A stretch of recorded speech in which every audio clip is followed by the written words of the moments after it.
बढ़मं ओम मंगलम।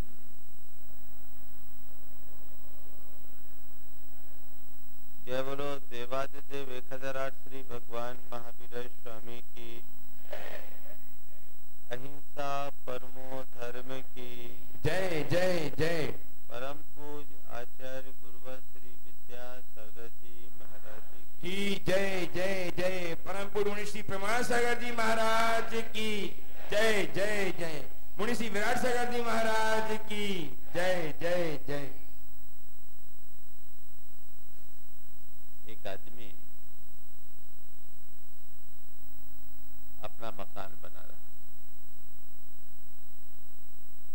मकान बनाने के क्रम में दीवार उठाता,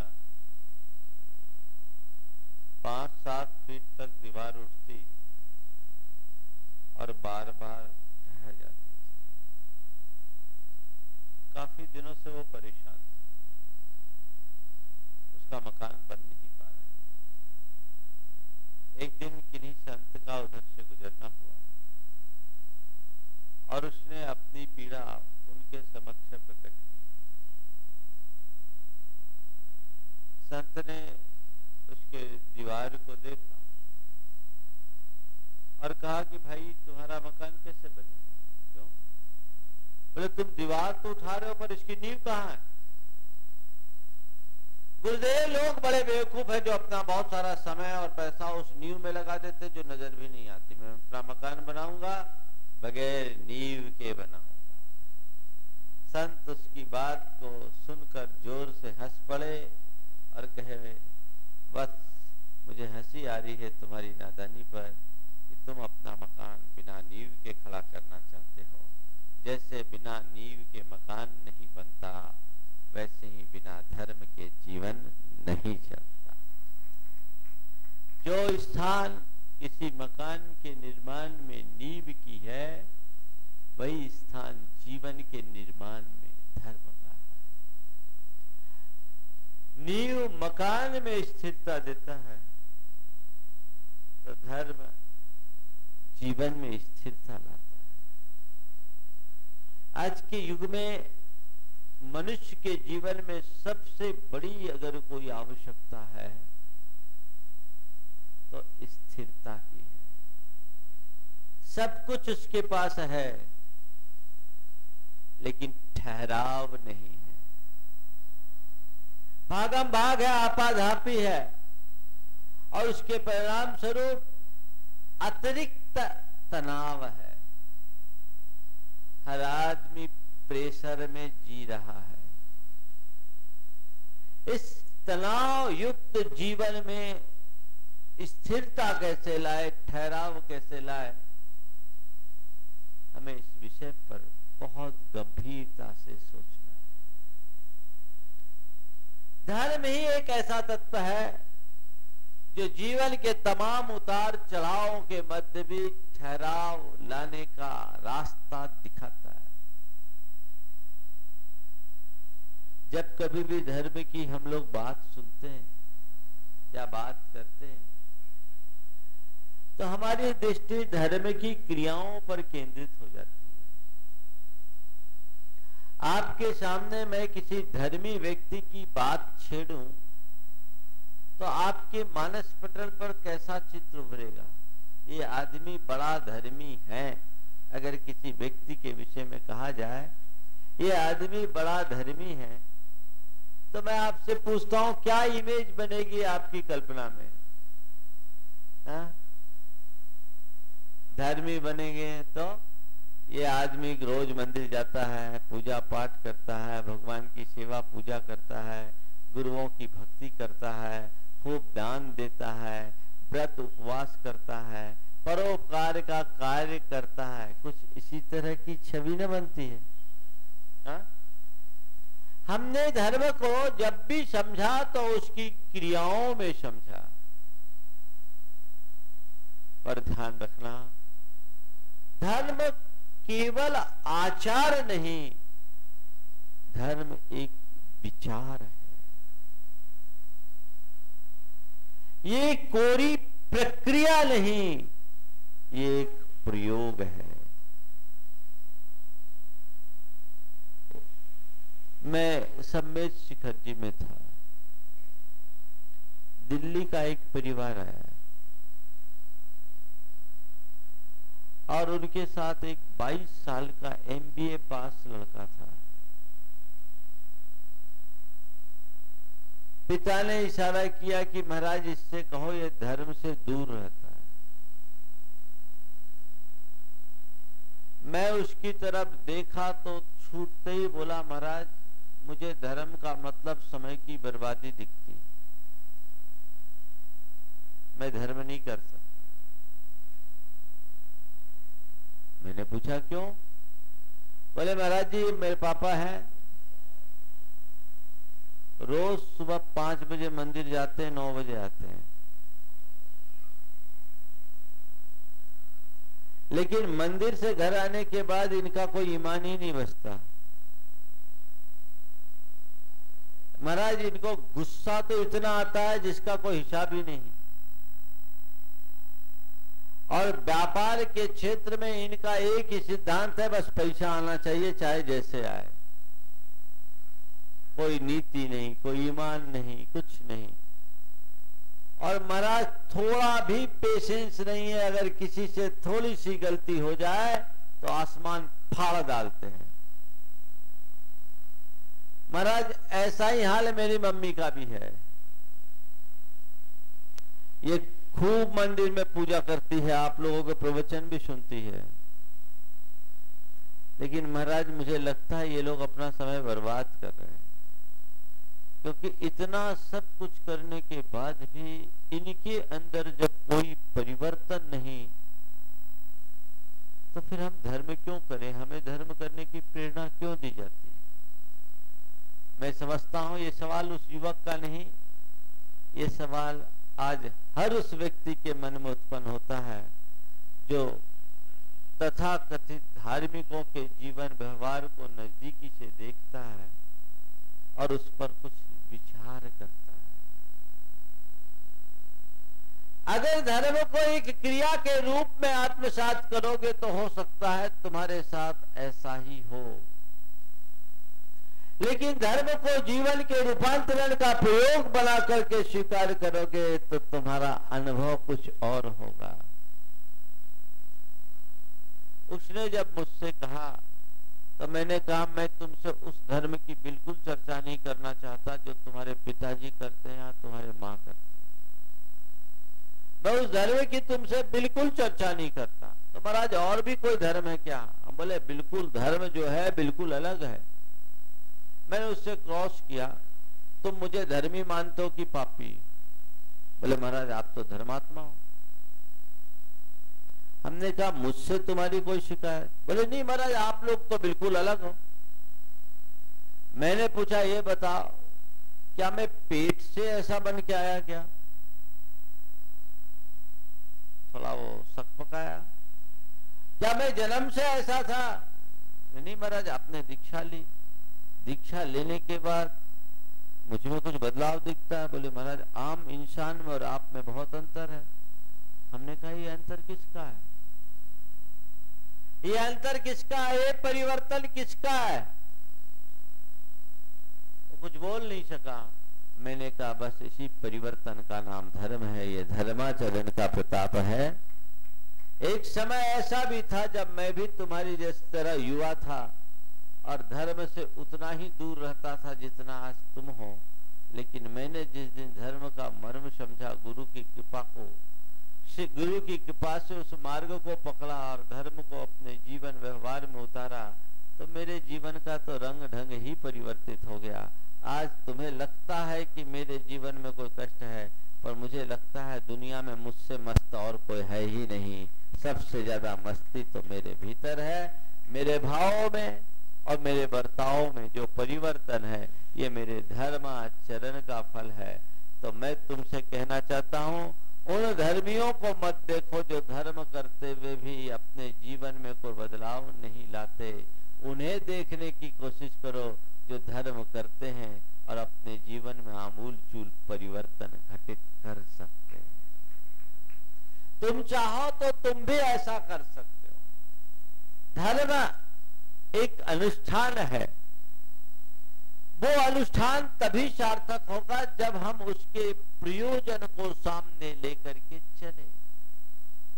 मेरा प्रयोजन मेरे जीवन का बदलाव होना चाहिए।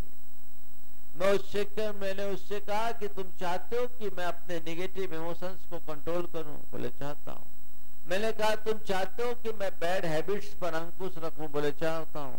हमने कहा सबसे पहले यही धर्म है, और उसके लिए अपने भीतर एक आध्यात्मिक चेतना को जागृत करने की आवश्यकता है। जब हमारे हृदय में वैसी चेतना जागृत हो जाती है तो हमारे जीवन का तौर तरीका ही परिवर्तित हो जाता है। हम पारंपरिक तरीके से तो सब कुछ कर लेते हैं, लेकिन मौलिक तरीके से जब करेंगे तो उसका असर पड़ेगा। तो धर्म हम करें, धर्म का हमारे जीवन पर स्थायी प्रभाव हो, वो समझे। तो आज मैं आपसे धर्म की सबसे प्रारंभिक बात कहना चाहता हूं। आप धर्म को आत्मसात करना चाहते। एक दिन एक युवक ने पूछा, बोला महाराज धर्म हमको क्या देता है? हमने कहा जो धर्म देता वो कोई नहीं दे सकता। बोले महाराज क्या धर्म से धन दौलत मिल जाती है? हम बोले धन दौलत के लिए धर्म करने का मतलब ही नहीं है। धन दौलत पाने के बाद भी शांति से जीना चाहते हो तो धर्म करो, और धन दौलत खो देने के बाद भी अपनी शांति को टिकाए रखना चाहते हो तो धर्म करो।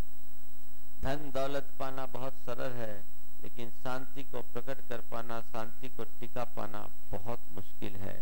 आपको धर्म करना है, ज्यादा कुछ मत करो। हमारे लिए धर्म केवल दो ही बात सिखाता है, यदि उसे हमने आत्मसात कर लिया तो हमारे जीवन की दिशा और दशा सब परिवर्तित हो जाएगी। आप मेरी भावना की ये दो पंक्तियों को सदैव याद रखो। होकर सुख में मग्न न फूलूं, दुख में कभी न घबराऊं, इष्ट वियोग अनिष्ट योग में सहनशीलता दिखलाऊं। ये क्या है? धर्म है कि नहीं? यही धर्म है। हे भगवान, सुख मिले तो मैं उसका अभिमान न करूं, और जीवन में दुख आए तो अपने आप को दीनहीन महसूस न करूं। इष्ट का वियोग हो या अनिष्ट का संयोग, दोनों में स्थिरता कायम रखूं। क्यों?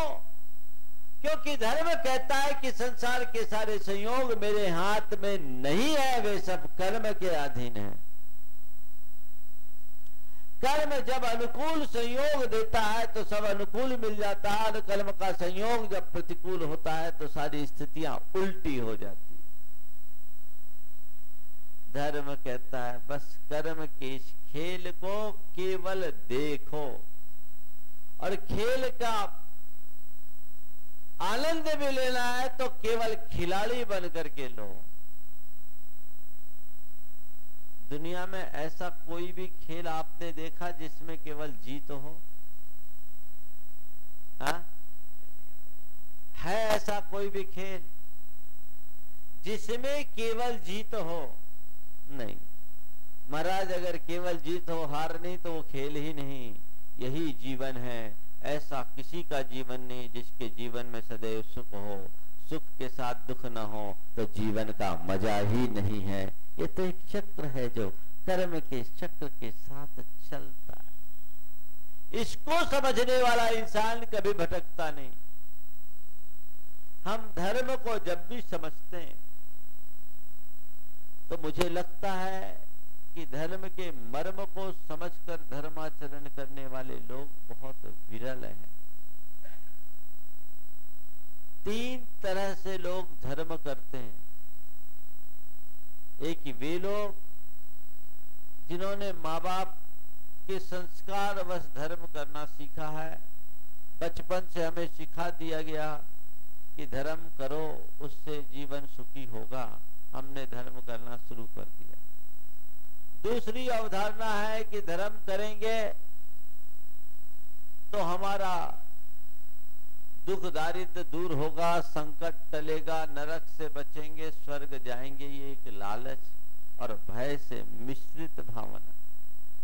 परंपरागत संस्कार के वशीभूत होकर धर्म करने वाले बहुत मिल जाएंगे। भय और लोभग्रस्त मानसिकता से भरकर धर्म करने वाले लोग ढेर मिल जाएंगे, लेकिन अपने जीवन के रूपांतरण का लक्ष्य बनाकर धर्माचरण करने वाले लोग बहुत थोड़े हैं।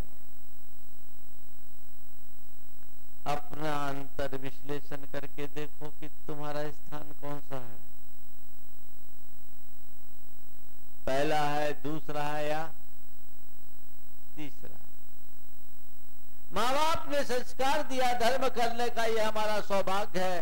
तुम एक ऐसे कुल में जन्म लिए जहां परंपरा से पीढ़ियों से धर्म को प्रमुखता दी गई। अब ये संस्कार तो मिला, पर ये सोचो वो धर्म किस लिए करते थे और अब हमें धर्म किस लिए करना है। संस्कार से यदि धर्म करते आ रहे हो तो अपने हृदय में एक ऐसा संस्कार प्रकट करो जो धर्म के मूलभूत प्रयोजन से तुम्हें जोड़ सके और तुम्हारे जीवन में एक नया चमत्कार घटित कर सके। भय और लोभग्रस्त मानसिकता वालों का तो हाल ही कुछ और है। हम कहां हैं? देखिए, अगर धर्म को समझा जाए तो उसके 3 रूप हैं। एक है नैतिकता और प्रामाणिकता। धर्म के क्षेत्र में अगर आप नीति न्याय से चलते हो, नैतिकता पूर्वक आचरण करते हो, प्रामाणिकता परक जीवन जीते हो, तो वह आपके धर्मी होने का आधार है। अनीति नहीं, अनैतिकता नहीं, विश्वासघात नहीं, धोखाधड़ी नहीं, तिकड़म नहीं, षड्यंत्र नहीं। अगर ये सब चीजें हैं तो ये पाप है। प्रामाणिकता की कसौटी पर खड़े उतर रहे हो, आप एक धर्मी व्यक्ति की श्रेणी में आएंगे। ये एक इसका रूप है। दूसरा रूप है पूजा उपासना। बहुलता से धर्म का रूप यही चलता है, उपासना। खूब भक्ति कर लो, खूब धार्मिक क्रियाएं करा लो, खूब सत्संग करा लो, खूब बढ़ चढ़ करके हिस्सा लो, पर अपने भीतर कुछ भी परिवर्तन मत करो, तो उस उपासना का कोई मतलब नहीं। मैं देखता हूं लोग पूजा में भी खूब तन्मयता रखते हैं, पर जितनी तन्मयता से पूजा करते हैं, पाप करने में भी उतने ही तन्मय हो जाते हैं। तो मतलब क्या है? तुम पूजा कर रहे हो, उस पूजा का असर तुम्हारे ऊपर कितना है?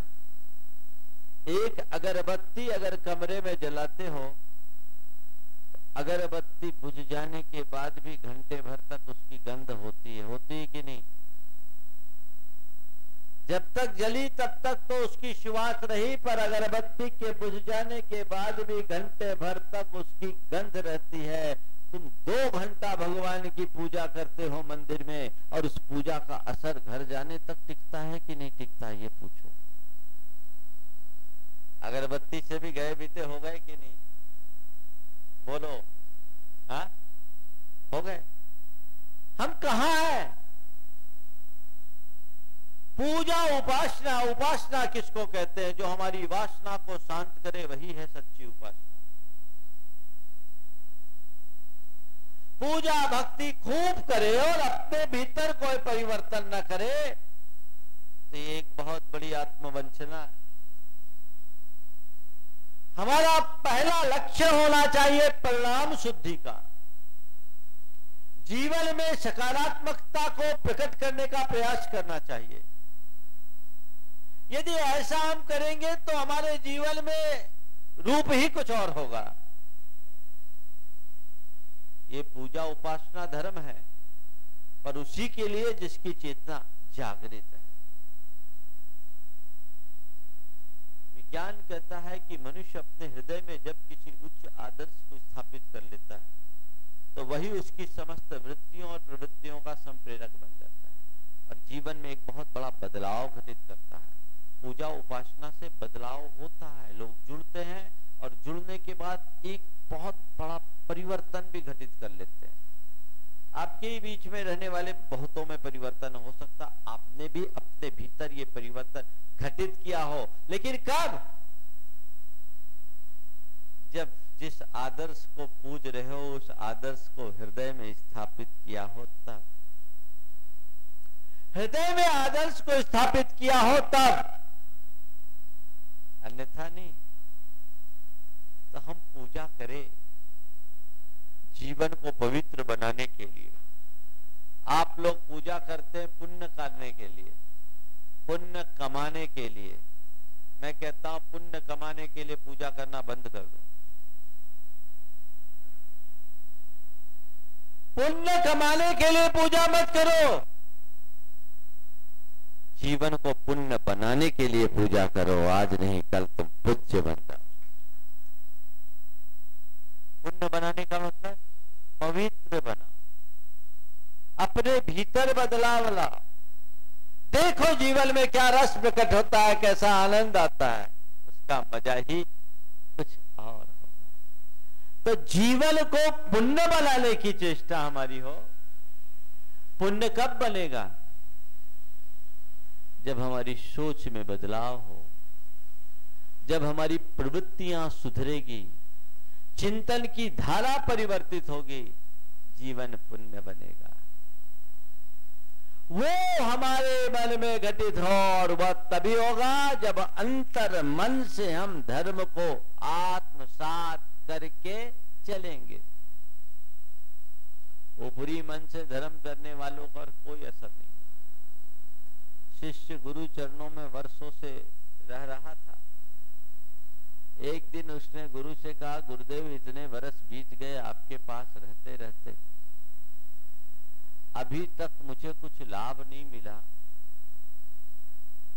आपके सानिध्य में रहने के बाद भी मुझ पर धर्म का असर क्यों नहीं पड़ा? गुरु ने कहा, बेटा ठीक है, आज तुझे उत्तर देता हूं। एक काम कर, एक लोटा मदिरा ला। शिष्यों को सुधारने के लिए गुरुओं को कई हथकंडे अपनाने पड़ते हैं। शिष्य श्रद्धालु था, बिना तर्क वितर्क किए लोटा भर कर शराब ले आया। गुरु ने कहा, देख इस पूरे लोटे को तुझे खाली करना है, पर कुल्ला करके। ध्यान रखना, हलक से नीचे एक बूंद भी नहीं उतरनी चाहिए। लोटा लो, कुल्ला कर करके उसको खाली करो। शिष्य ने वैसा ही किया और पूरा लोटा खाली कर दिया। कुल्ला कर करके पूरा लोटा खाली कर दिया। गुरु ने उससे पूछा, क्यों तुझे नशा चढ़ा क्या? नशा चढ़ा क्या? बोले गुरुदेव नशा कैसे चलता? नशा तो तब चलता जब मैंने हलक से नीचे उतारा होता, मैंने तो केवल कुल्ला किया है। तो गुरु ने कहा, बेटा तुझ पर धर्म का असर कैसे पड़ता? धर्म का असर तो तब पड़ता जब तूने हलक से नीचे उतारा होता, तूने तो केवल कुल्ला किया है। अपने मन से पूछो, धर्म कर रहे हो कि केवल कुल्ला? क्या कर रहे हो? अभी तक क्या किए? क्या हो गया? कुल्ला है धर्म का कि धर्म?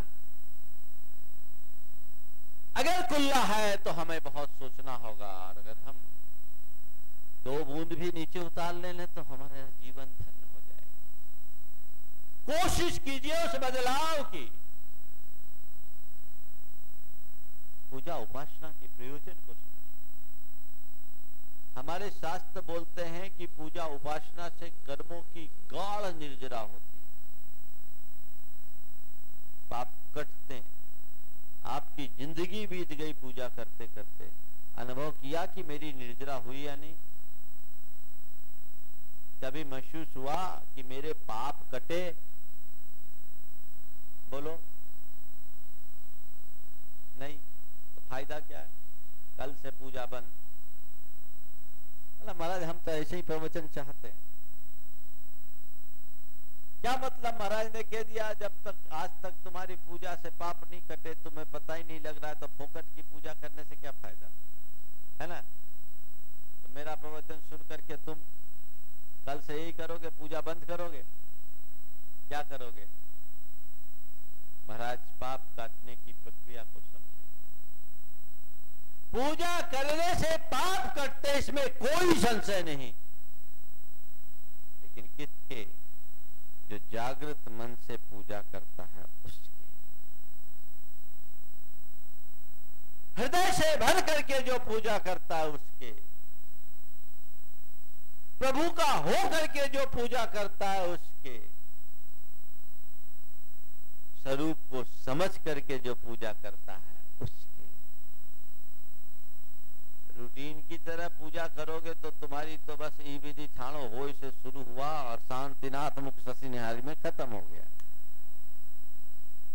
तुमने एक रूटीन बना लिया है, यहां से स्टार्ट करना है और यहां जाकर एंड कर देना है। तय कर लिया मुझे एक पूजा करनी है कि दो पूजा करनी है, पूजा करनी है बस। ऐसी पूजा से जो चाहिए वो नहीं मिलेगा। भाव समर्पण होना चाहिए, हृदय की विशुद्धि जुड़नी चाहिए, और वो जुड़ेगा, वो विशुद्धि अगर जुड़ेगी तो जीवन में आमूल चूल परिवर्तन घटित हो सकता है, सकारात्मक बदलाव आता है। मेरे संपर्क में ऐसे अनेक लोग हैं जिन्होंने भगवान की पूजा और सेवा से अपने जीवन में जबरदस्त परिवर्तन का अनुभव किया। अभी मैंने आपसे पूछा कि कर्म की निर्जरा की ऐसा कभी अनुभव किया?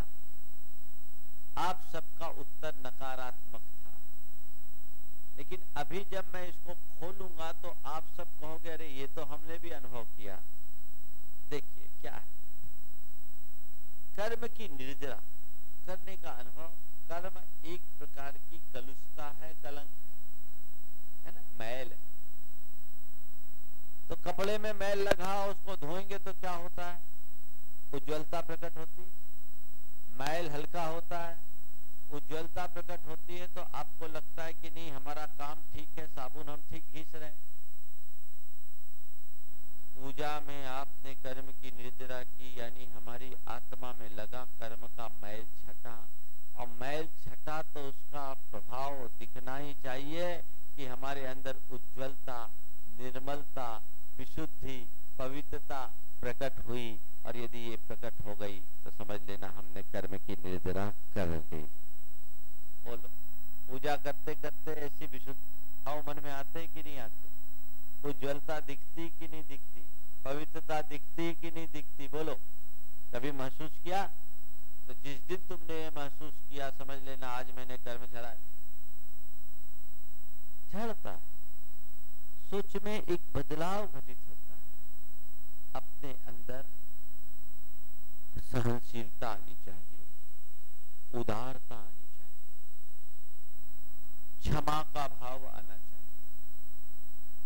अपने क्रोधादिक विकारों पर अंकुश रखने का बल प्रकट होना चाहिए। ये हमारे जीवन का मूल लाभ है। इसको हम नहीं कर पाए तो कोई मतलब नहीं। तो भगवान से आप पूजा करते हो और पूजा के बाद कुछ प्रार्थना करते हो, आपको याद है वो प्रार्थना क्या करते हो? कितने लोग हैं इस सभा में जो भगवान की पूजा करते हैं? थोड़ा सा हाथ उठाओ, अच्छे से उठाओ, डरते डरते मत उठाओ। नित्य पूजा करते हो या कभी कभार करते हो तो भी ज्यादातर लोग पूजा करते हैं। लेकिन पूजा करने के बाद आप आखिरी में भगवान से कुछ मांगते हो, आपको पता है क्या मांगते हो? आप जैसा बने। ये तो कोई पूजा में नहीं लिखा कि आप जैसा बने। आप पूजा में कुछ मांगते हो और उसकी प्रार्थना करते हो। बोलो, क्या मांगते हो? क्या मांगते हो? हाँ? गए काम से। अब बताओ तुम क्या प्रार्थना करते हो, तुम्हें यही पता नहीं तो मैं क्या बोलूं? माने जिसकी प्रार्थना ही मुर्दा है उसका फल जीवित कैसे मिलेगा? बोलो, कितना हम जड़ताक्रांत हो गए हैं। तुम्हारी क्रिया यांत्रिक नहीं बन गई। अभी मैं बोलूंगा तो हाँ महाराज ये बात तो है। आप आखिरी में पढ़ते हो शास्त्रों का हो पठन सुखदा। बोलो, अब बोलो, लाइनें तो दोहराओ देखूं। एक स्वर में बोलो सब। शास्त्रों का हो पठन सुखदा, लाभ सत्संगति का,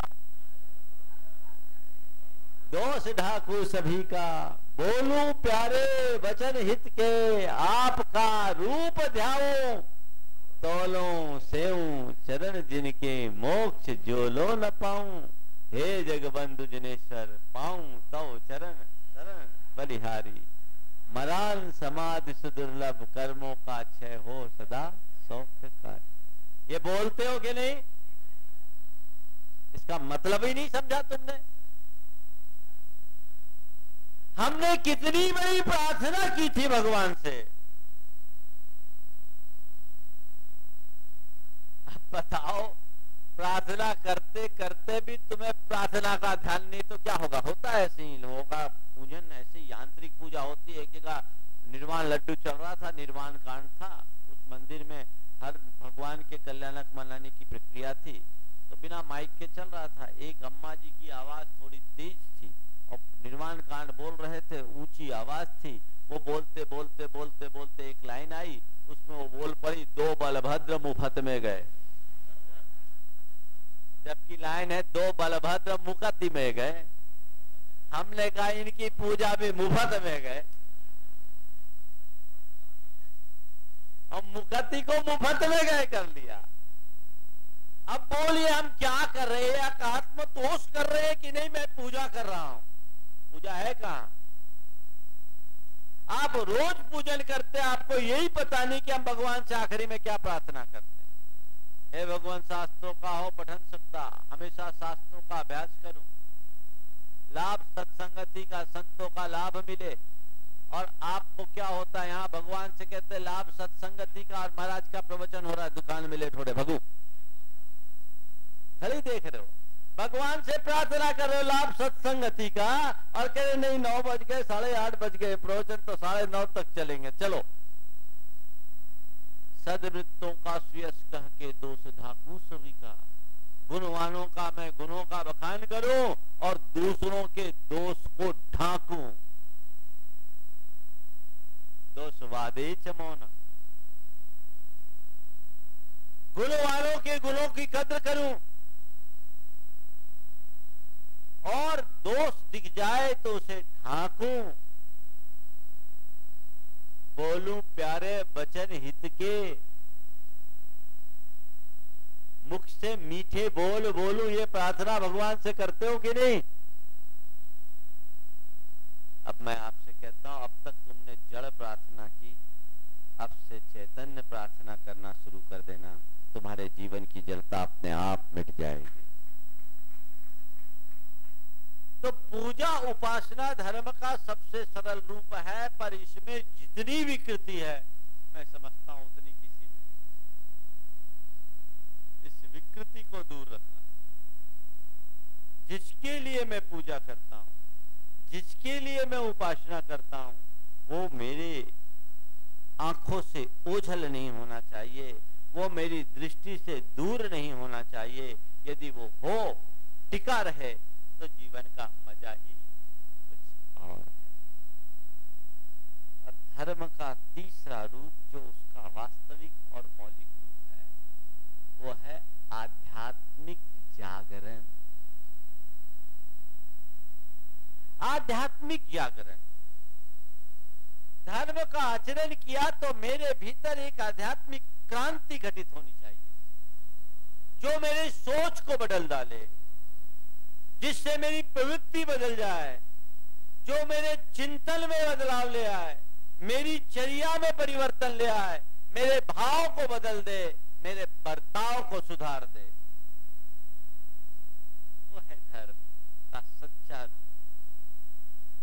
आध्यात्मिक चेतना वो जगनी चाहिए। असली धर्म यही है, जिसकी आध्यात्मिक चेतना जग जाती है, वो पूजा करेगा तो उसका रूप ही कुछ और होगा। उसके जीवन में नैतिकता और प्रामाणिकता आएगी। उसके लिए साध्य और साधन का भेद स्पष्ट हो जाता है। वो जानता है कि मेरे जीवन में किस चीज की कितनी भूमिका है, कितनी आवश्यकता है। चाहे धन पैसा हो, चाहे परिवार परिजन हो, या साख और रसूख हो, प्रभावना और या प्रतिष्ठा हो, ये सब बाहर की चीजें हैं। इनमें मुझे कितना रचना बचना है, ये विवेक उसी के हृदय में जगता है जिसकी आध्यात्मिक चेतना जाग जाती है। शास्त्रीय भाषा में कहूं तो वह है सम्यक दर्शन। इसके साथ तुम कुछ करोगे तो जीवन की धारा ही परिवर्तित हो जाएगी। वो होना चाहिए तो हम लोग वही प्रयास करें, वैसी कोशिश करें। उस प्रक्रिया से अपने आप को जोड़ने का अगर प्रयत्न होगा तो निश्चयतः बहुत बड़ा लाभ होगा। आज हम देखते हैं कि लोगों के अंदर धार्मिक रुचि तो बढ़ी है, पर धर्म घटा है। बोलो, सही बोल रहा हूं कि नहीं? मुनियों के प्रवचनों में भीड़ बढ़ रही है, पर रात में खाने वालों की भी भीड़ बढ़ रही है।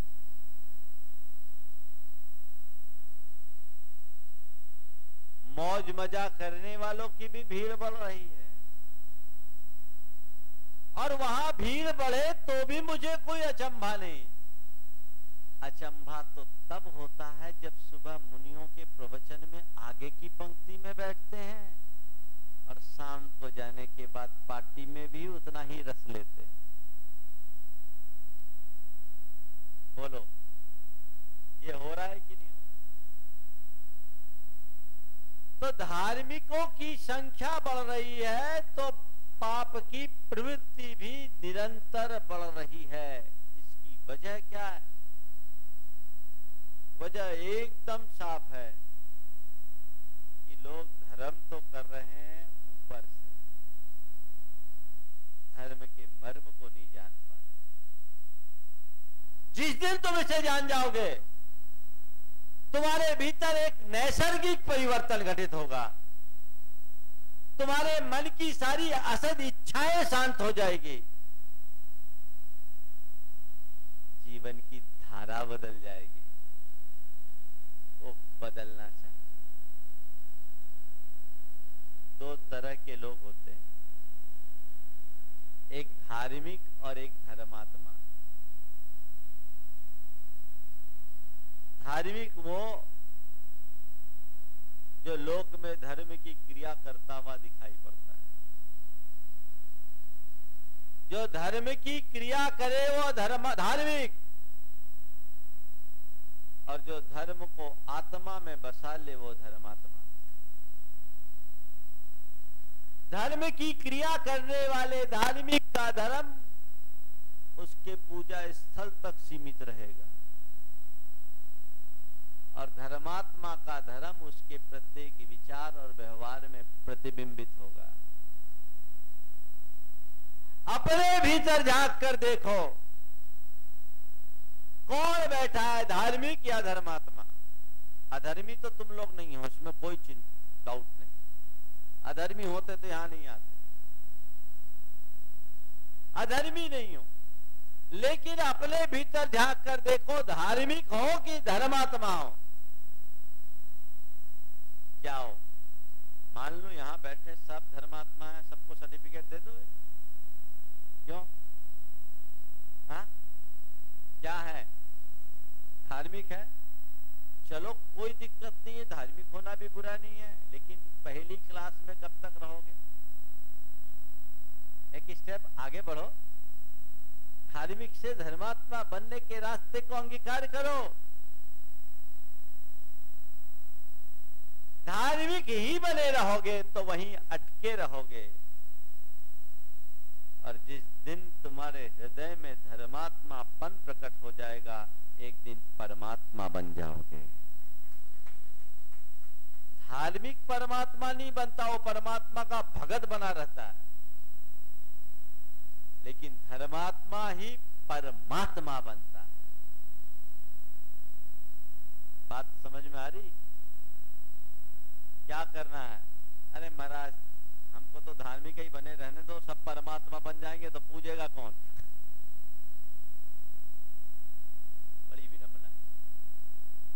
हमें मूल को समझ करके चलना चाहिए, उसी अनुरूप अपने जीवन को जीना चाहिए। मनुष्य की प्रवृत्तियां बड़ी विचित्र है। हर चीज को धर्म करने के बाद भी व्यक्ति अपने ईमान को बेच देता है। अगर तुम्हारी आध्यात्मिक चेतना जागृत होगी तो तुम कुछ नहीं करते हुए भी अपने जीवन में स्थिरता रख सकोगे। भले धार्मिक की क्रिया नहीं कर रहे हो, लेकिन तुम्हारे जीवन में वो सब कुछ दिखता है। और कई ऐसे लोग हैं जो धर्म की क्रियाएं बढ़ चढ़ करके कर लेते हैं, लेकिन जीवन में जो दिखना चाहिए वो नहीं दिख पाता। ऐसे लोगों का मजा अच्छा नहीं है। इसको हम कहेंगे घाटे का सौदा। क्या है घाटे का सौदा? किसको बोलते हैं? पिताजी दुकान चलाते थे, डेली 2000 की बिक्री होती, 20% का मार्जिन था, 400 रुपया रोज की बचत। हफ्ता भर को बाहर जाना हुआ, बेटे को दुकान संभालने के लिए कह दिया। बेटे ने दुकान संभाला, 20,000 की सेल लिया। 20,000 की सेल। हफ्ता बाद पिता लौट कर आया, दुकान खलास, सारा माल बिक गया। ले पिताजी देखिए, मैं दुकान में बैठते ही सेल को 10 टाइम बढ़ा दिया, 2000 से 20,000 पे पहुंचा दिया। ले बेटा ये तो काम बहुत अच्छा किया, कमाया क्या? पता लगा मार्जिन आधा %। मार्जिन आधा % के मार्जिन में माल बेचा तो 20,000 का बेच करके भी कमाया कितना? 50 रुपया। और पिता 2000 का बेच करके कमाते थे 400 रुपया। अब आप सोच लो कौन अच्छा है? पिता ने कहा बेटा ये तो घाटे का सौदा हुआ, केवल पल्लेदारी बन करके रह गई, इस सौदे में कोई लाभ नहीं है। मैं भी आपसे इतना ही कहूंगा, जिसमें इनपुट ज्यादा आउटपुट कम है, सब घाटे का सौदा है। व्यापार में तो आप लोग बहुत चौकन्ने रहते हो, देखते रहते हो मेरा कितना इनपुट है और आउटपुट बराबर आ रहा है कि नहीं। होश उड़ जाते, बैलेंस शीट थोड़ी गड़बड़ाती है तो नींद गोल हो जाती है। संत कहते हैं व्यापार की क्षति तो फिर भी जल्दी पूरी की जा सकती है, पर पारमार्थिक क्षति को जल्दी पूरी कर पाना बहुत मुश्किल होता है। इस घाटे के सौदे से बचिए। जितना इनपुट है उतना आउटपुट निकलना चाहिए। इस आपाधापी की दौड़ में कोई आदमी 2 घंटे भगवान की सेवा में लगाए तो इस सब ये कोई साधारण कार्य नहीं है, निश्चित सराहनीय है। उतनी देर पाप से तो बच रहा है। लेकिन जिसके लिए उस वहां 2 घंटा देके जो पाना चाहिए वो नहीं पा पाए तो बड़ा गड़बड़ है। एक बार हमसे कहा महाराज जी जो लोग इस तरह से धर्म करते हैं उनको क्या फायदा होता है?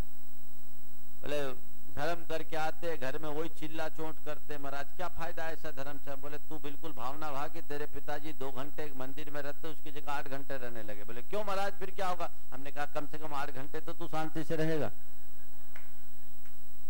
तू कहता घर आते ही चिल्ला चोट शुरू हो जाते तो जितनी देर वहां रहेंगे उतनी देर तो तू शांति रहेगा। एक दिन उपदेश में कहा कि टीवी छुड़वा दो।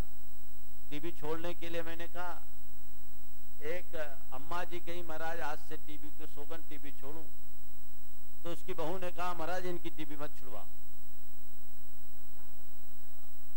टीवी छोड़ू? सास ने कहा टीवी छोड़ू? बहू कही महाराज इसकी टीवी मत छुड़वा। मैंने कहा क्यों? बोले टीवी छोड़ेगी तो मुझे पकड़ लेगी।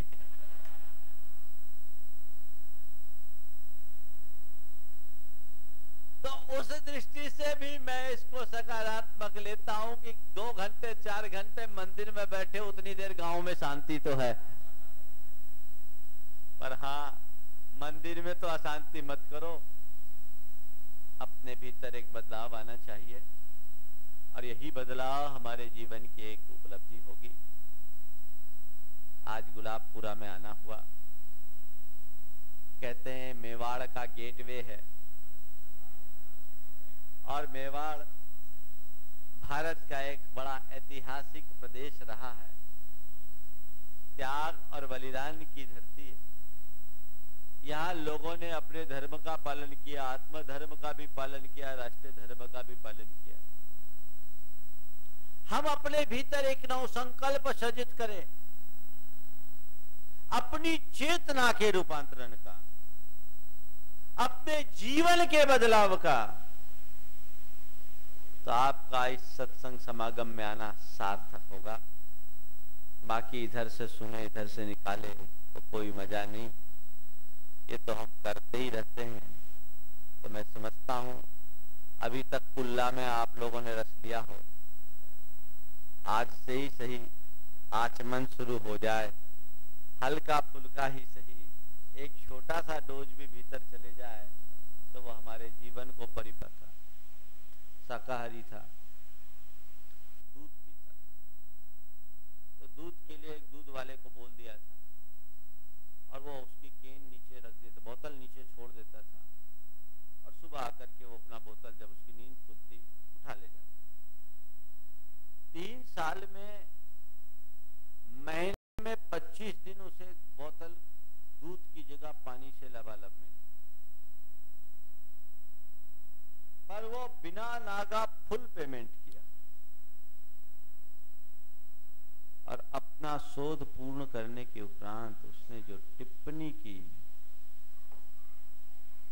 वो सारे भारतवासियों के लिए शर्म का विषय बन गया। उसने लिखा, भारत के लोग बड़े धार्मिक हैं, वे अपनी दिन की शुरुआत परमात्मा की पूजा से करते हैं और अपना ईमान वहीं छोड़कर आ जाते हैं।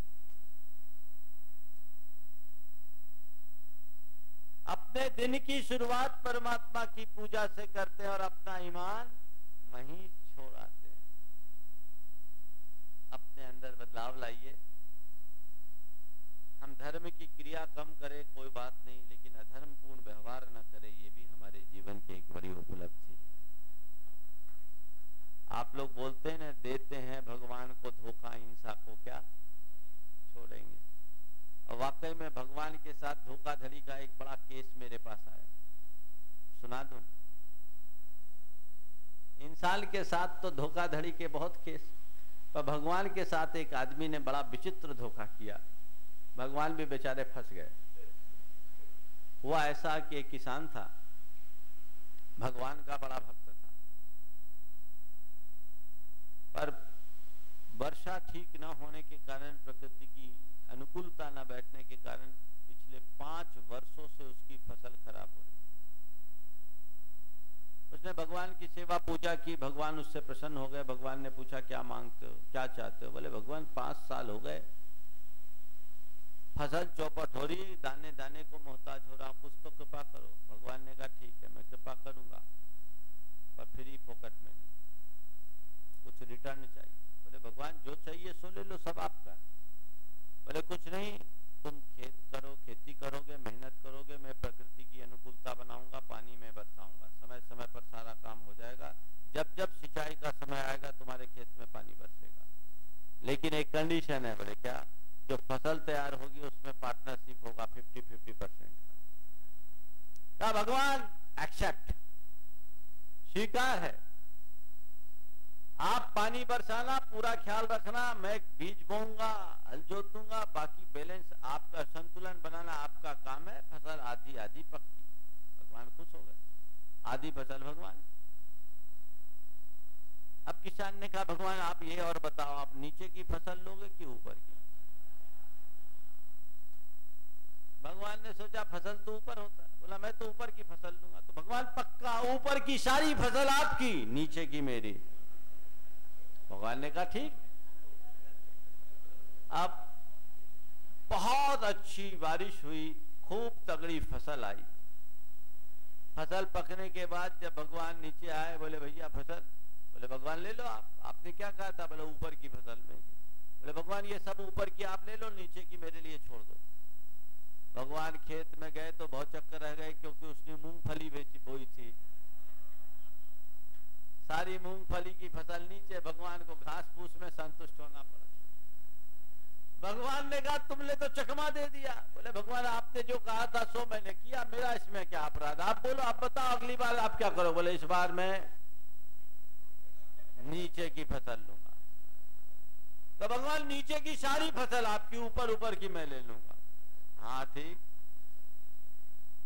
दूसरी बार जबरदस्त बारिश हुई, जबरदस्त फसल आई। भगवान आए, किसान से बोले मेरी फसल दो। बोले भगवान ले लो। आपको कौन सी फसल चाहिए? बोला मैंने कहा था नीचे की पूरी फसल मेरी। तो भगवान एक काम कर लीजिए, ये ऊपर ऊपर की छोड़ करके बाकी नीचे की सब आप ले लीजिए। भगवान खेत में गए तो देखते क्या, उसने ज्वार बोया, ज्वार के सिट्टे ऊपर ऊपर थे, घास फूस नीचे। तो भगवान के हाथ में केवल घास फूस आए, असली माल किसान के पास चला गया। भगवान ने कहा फिर धोखा हो गया। भगवान ने कहा भैया ऐसा गड़बड़ अब नहीं होगा। बोला भगवान आप जो बोलो हम तैयार, मेरी कोई शर्त नहीं। बोले अगली बार मैं नीचे की भी फसल लूंगा, ऊपर की भी लूंगा। सब ले लेना भगवान, बीच की तो मेरी होगी। बोले हाँ नीचे ऊपर की मेरी। ठीक। फसल बोया गया, फसल तैयार हुई। भगवान आए, भगवान ने कहा मेरी फसल तो। बोले भगवान ले लो। बोले आपकी क्या शर्त थी? बोले नीचे ऊपर की फसल मेरी। तो भगवान एक काम करो, नीचे की भी ले लो, ऊपर की भी ले लो, बीच की छोड़ दो। भगवान गए खेत में, जाकर रहे तो दंग रह गए, क्योंकि उसने मक्का बोया था, मक्का बीच में होता है। ऊपर नीचे की घास फूस भगवान के हाथ आ गई। भगवान ने तब से तय कर लिया कि अब आदमी के साथ कारोबार नहीं करेंगे। आदमी परेशान करेगा चाहे जब चूना लगाएगा। इसलिए कहते देते हैं भगवान को धोखा, इंसान को क्या छोड़ेंगे। तो वाकई में मुझे नहीं मालूम कि भगवान ने कब मनुष्य के साथ ऐसा साझा कारोबार किया, लेकिन ये तय है कि आज अगर भगवान भी मनुष्य के साथ कारोबार करने आ जाए तो मनुष्य इससे भी ज्यादा चूना लगा सकता है, कुछ भी कर सकता है। ये तिकड़मी प्रवृत्ति कतई अच्छी नहीं है। हमारे जीवन में वही भाव प्रकट हो जो हमारे जीवन में विशुद्धि को उत्पन्न करे, हमारे जीवन में बदलाव ला सके। इसी शुभ भाव के साथ समय आप सबका हो गया है। आसपास के लोग आए हैं, आज भीलवाड़ा के लोग भी विशेष रूप से उपस्थित हुए। उपस्थित तो होते ही रहे हैं। अब मेवाड़, हाँ उदयपुर वाले भी आए। बिल्कुल, उदयपुर तो मेवाड़ की राजधानी है। हाँ प्योर मेवाड़ है। देखिए भावना भाई है। बोलिए परम पूज्य आचार्य गुरुवर श्री विद्यासागर जी महाराज की। संत शिरोमणि आचार्य श्री 108 विद्यासागर जी के पावन आशीष एवं उनके परम प्रभावक शिष्य पूज्य मुनिवर श्री 108 प्रमाण सागर जी महाराज की पावन प्रेरणा, परिकल्पना और अनुभव अर्जित ज्ञान से श्री सम्मेद शिखर जी में आधुनिक तकनीक से बनने जा रहा है एक अनोखा और ऐतिहासिक धर्मायतन यानी गुणायतन, अर्थात संरचना, सोच, सत्य, संस्कृति और स्थापत्य का एक ऐसा अलौकिक संगम जो जैन सिद्धांतों को जीवंत रूप में दर्शाएगा। 14 गुण स्थानों के साथ साथ आत्मा से परमात्मा बनने तक की संपूर्ण यात्रा कराने वाले ऐसे उत्कृष्ट ज्ञान मंदिर गुणायतन के निर्माण में अपना सहयोग प्रदान कर इस पुण्य कार्य को गति प्रदान करें और सातिशय पुण्य का अर्जन करें। आप अपनी राशि गुणायतन न्यास के खाते में जमा कर सकते हैं। गुणायतन न्यास bank of India, Parasnath, account number 4809201100000043, IFSC code BKID 004809। Gunayatan, गुणात्मक विकास का दिव्य सदन।